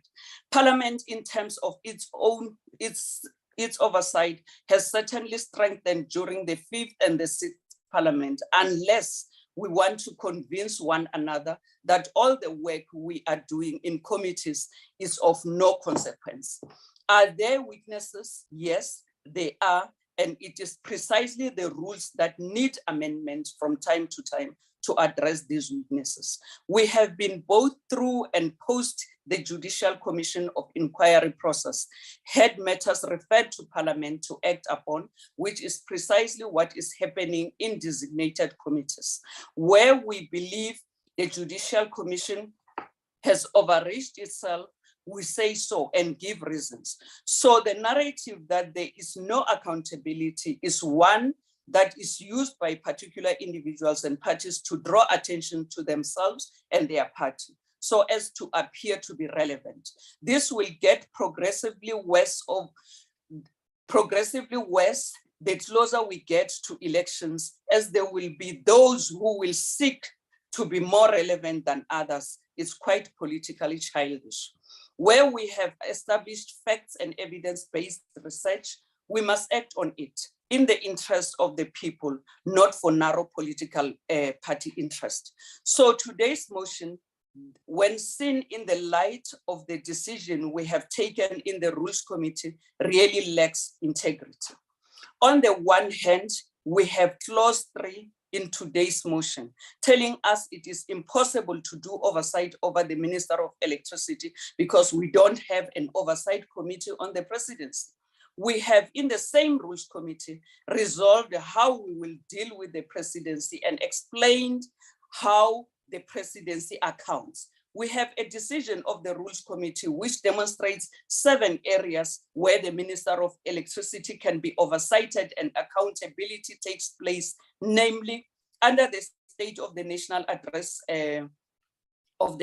Address debate, 2, quarterly questions to the President, 3, quarterly questions to the Deputy President, 4, regular reports from the Presidency, 5, debate on vote 1 in terms of the budget vote debate, 6, standalone accounting from the Minister of Electricity, answering questions once per term under the economic cluster of ministers, and 7, debates on ministerial statements that he will issue on a regular basis in the National Assembly. We have, as the ANC, established accountability for the Minister of Electricity and where that accountability in terms of Parliament lies.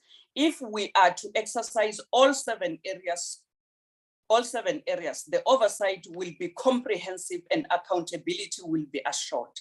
As we have said before, we cannot agree to setting up more structures when Parliament, through its rules-based system of oversight, has already provided for this. Ensuring accountability through what exists and the committee structures that exist in the National Assembly will always be preferable option instead of demanding an ad hoc committees. The ANC will not support the motion and puts forward that all parties make use of what currently exists for oversight, and where there are weaknesses, allow the Rules Committee to deliberate on it. Honorable House Chairperson, I thank you. Thank you, Honorable Member. The next speaker is the Honorable Mileham. Chairperson, let me close this debate by quoting today's Cape Times editorial, a publication not noted for its sympathy towards the Democratic Alliance. The newspaper noted, and I quote, "Parliament should not delay the establishment of a portfolio committee to play an oversight role over the presidency," end quote. It indicated that the Rules Committee had decided to embark on a study tour to determine how other countries have oversight over their presidencies. And it further reported that the Parliamentary Budget Office had advised that, quote, "in many instances, the performance indicators of the presidency were not included in the annual performance plan, and the question is thus whether not having an oversight mechanism or committee on the presidency denies Parliament access to these reports and prevents MPs from engaging with the accounting officer," end quote. The PBO had informed the Rules Committee that various countries use a permanent or ad hoc committee to oversee the presidency. The same arguments hold true with regard to a Rule 253 ad hoc committee for the Minister of Electricity. And the excuse being offered by the ANC and its sycophants for not having an ad hoc committee for the Minister of the Electricity is that it doesn't have a specific budget, which essentially means that the only way to hold him accountable is through oral and written questions. To quote the Cape Times, this does not bode well for the accountability of the executive and good governance. Now, let me note, for the benefit of Honorable Lesoma and the ANC, that the Constitution of South Africa trumps the rules of the National Assembly, and that you cannot ignore your constitutional obligations simply because you choose to be a rules lawyer. And to answer Honorable Lesoma's question, nothing makes Minister Ramokgopa different from any other minister. He is still a member of the cabinet and is individually accountable to Parliament, whether he has a budget, a ministry, or a department. No one is saying there is no accountability. What we are saying is that it is weak and insufficient. And Chief Justice Zondo made it very clear that Parliament had failed in its oversight function and in holding the executive accountable. Chairperson, I beg of this House that we acknowledge and respect our constitutional obligations, the same constitution we all swore to uphold, and support this motion to hold the executive accountable for its actions and decisions. We cannot afford to delay. The electricity crisis is too real and affects too many people to not immediately implement oversight over the executive. Honourable Member, thank you. I was just about to say your time has expired, but thank you very much. Honourable members, that concludes the debate and the business of this virtual mini-plenary session. The mini-plenary will now rise. Thanks, Chair. Thanks,